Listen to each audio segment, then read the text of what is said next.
look forward to another year of In the Trenches presented by First Star Logistics, but we wanted to give you some big news. This season, you'll find our interviews and Keys to Bengals Victory on In the Trenches in the First Star Media Group YouTube channel, along with our growing team of Joe Goodberry's Bengals on the Brain and Malik Wright's State of the Jungle. Also, the great folks at First Star Logistics have big plans this season with special giveaways each week the Bengals play. So be sure to visit both channels and our social media pages to stay updated on all giveaways and the latest news on the Bengals. So be sure to subscribe to the First Star Media Group YouTube channel, as after this season, it'll become the channel that will host all our content. Time for Keys to the Game against the Pittsburgh Steelers, traveling to Paycor Stadium to take on the Cincinnati Bengals. Big deal in this football game. Be aggressive. Stay aggressive. Play to win. Don't play not to lose. I think a great example of it, when Joe Burrow was down, Jake Browning comes in the very first snap from their own 25-yard line. They come in with a big package, a big power run package, two tight ends next to each other at the line of scrimmage, unbalanced line look. Jake Browning's under center, thinking, oh, backup quarterback, she's going to run the football, under center. Play action fake, naked bootleg, run a zone, inside zone to the right side, bootleg to the left. Jake Browning go against the flow. He's out there. Defensive end does a pretty good job to contain. Little jump pass, drops the arm, slot down, sidearm throw. Trenton Irwin, 12-yard reception. Message sent. Offense, we're going to stay aggressive. Baltimore defense, we're going to stay aggressive. That's how it has to be against the Pittsburgh Steelers. Don't pull in your horn. Stay aggressive. Play to win the game. Don't play not to lose. With that said, you don't want to turn the football over. This football game is a division slobber knocker, and it's going to. Those are usually decided by turnovers. The Pittsburgh Steelers have 19 takeaways, tied for second most in the NFL. The Bengals have 18 takeaways, tied for sixth most. Both teams have only given the ball away 8 times, tied for best in the National Football League. Steelers are plus 11 in the turnover ratio, best in the league. Bengals are plus 10, tied for second best in the league. Fumbles is what kills me. First, the interceptions. The Cincinnati Bengals have 12 interceptions, tied for third most in the NFL. Pittsburgh Steelers have 11 interceptions, tied for fourth most in the NFL. The Bengals have only thrown 5, I should say, tied for 6th fewest in the NFL. Steelers have thrown 6, tied for 6th fewest in the NFL. So we're seeing similarities here. They hold on to the football and they take the football away. Pittsburgh's fumble numbers are nuts. Pittsburgh has only put the ball on the ground 7 times offensively, tied for 4th fewest in the league. They've only lost 2. The Bengals have only put the ball on the ground 6 times offensively, tied for 2nd fewest in the league. They've only lost 2. 2 fumbles lost is tied for fewest in the National Football League. But look at the Steelers defensively. They forced 18 fumbles, tied for second most. They've recovered 8, tied for 5th most. So plus 11 on fumbles they've caused and fumbles that they've spit up, that plus 11 fumble ratio is the best in the NFL. And plus 6 ratio, they've recovered 8 and they've only lost 2. That's best in the NFL. So I'm saying ball security, turnovers are going to be massive in this football game. Who's going to do a better job of holding on to the football? Run game is going to be big. The Pittsburgh Steelers have 2 running backs that are in the top 25 in the National Football League. They're only 6 yards apart. Najee Harris has 499 yards rushing, tied for 23rd in the NFL. Right behind him at 493 yards rushing is Warren, 25th in the NFL. He's averaging 6.2 a carry. He's had a lot fewer carries. He's got 80 carries compared to Harris's 128. He's averaging 6.2. 74-yard touchdown he had last week is his long of the season. Both of them have rushed for 6 touchdowns. The Steelers want to run the football. The Bengals are going to have to control that running game and make the quarterback Pickett one-dimensional. On the flip side of it, the Cincinnati Bengals have to run the football and give Jake Browning a balanced attack. They have to be productive, efficient in that running game. Right now, the Cincinnati Bengals are struggling running the football, 30th in the NFL, 80.9 yards per rushing attempt, and they're 3.9 per carry, which is 26th in the NFL. They've had difficulty stopping the run.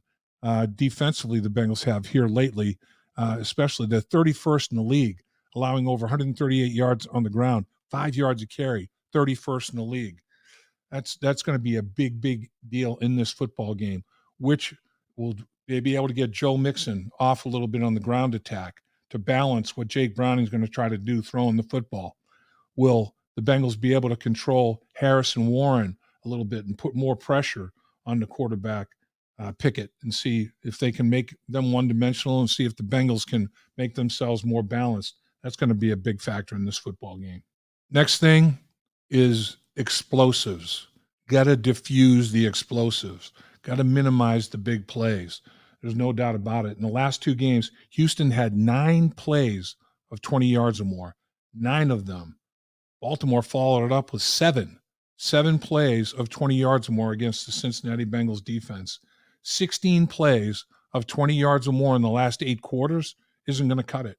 You can't let Pickett and company be explosive like that. You have to play better top-down defense and eliminate those explosive plays, yards after catch, and try to create a few more of them offensively. That would be a big help. If Jake Browning didn't have to go on 12 play drives for a touchdown, if he could be a 6 or 7 play drive for a touchdown, that would be helpful as well. The Cincinnati Bengals find themselves in the bottom third of way too many categories, offensively and defensively. So with a quarterback making his first NFL start, you have to up the ante a little bit. How about becoming a top 15 offense and a top 15 defense instead of an offense and a defense in all these categories that are rated number 27 to 32? How about being rated 12 to 15? That means that in order to support your quarterback making his first NFL start, every position group has to play at a higher level. And it starts with one-on-one battles. If I'm an offensive lineman and I fit and finish in the running game and I block my guy more than he beats me and gets off of my block, and then the whole unit, as a result, starts doing that and wins the run blocking game, that's going to help the football team. If you're good in your pass protection, taking good sets, using your hands, your feet are good, your hands are good, and you can give extra protection to Jake Browning, if I can do that in my one-on-one matchups more than he beats me on a pass rush, he's getting paid too. He's going to win some, but I have to win more. Everybody in the offensive line does that. They win the run game. They win the pass protection. All of a sudden, Jake Browning's going to find life easier. Receivers run sharp, crisp routes, get more separation. That's going to help Jake Browning. What I'm saying is, on a position group, on an individual basis, win more of your one-on-one matchups than you lose, and then your unit, your whole position group is going to win matchups. And then that's going to elevate the football team to being a top 15 offense and defense rather than a bottom 25 to 32 offense, defense in terms of productivity. That's what has to happen. Everybody has to have the mindset to do a little bit more to make life easier for Jake Browning. Don't heap it all on his shoulders like you have to lead us to the promised land, Jake. No, give him a path. Give him a course to follow. In a football game like this, it's going to be physical, sure tackling. Don't have a bunch of missed tackles. The last 2 weeks, the Bengals defense is back up to double digits in missed tackles. Can't have that. Have to have a handful or less of missed tackles. You're going to miss some.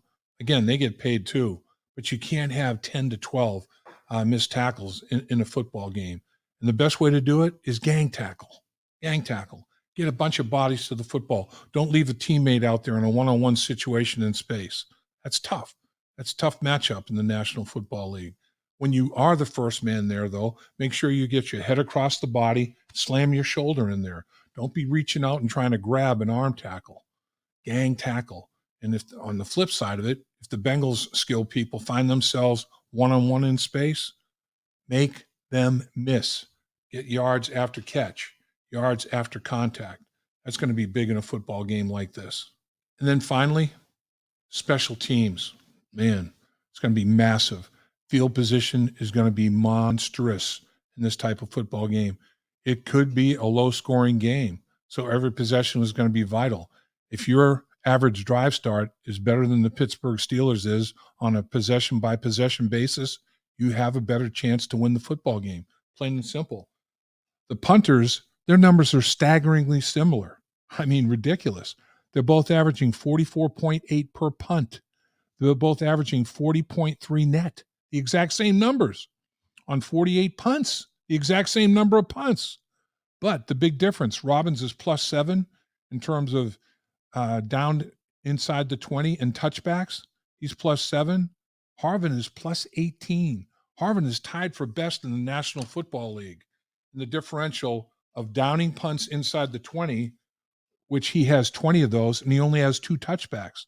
That +18 has been big for the Pittsburgh Steelers. He's pinning the opponent back, making them go long field. Bengals, Robbins has to do that. And then punt return, kickoff return. The Bengals have to get better returns than the Pittsburgh Steelers. They have to win the hidden yards, the field position, the average drive start. And it's going to be very, very interesting because these two special teams coaches, Danny Smith has been in Pittsburgh forever. Darren Simmons has been in Cincinnati forever. These two have the utmost respect for each other. What do they have in store? Maybe a little bit of a fake punt, fake field goal. You always have something in the holster. Will they have to pull it out? We'll see. But all of these things are going to be big. You have to handle things on all 3 phases, offense, defense, and the all-important special teams, which dictates field position. Going to be big in this football game. Hidden yards, turnovers, big in division rivalries. Dave Lapham here, and every day I am grateful for my experience to have played professional football.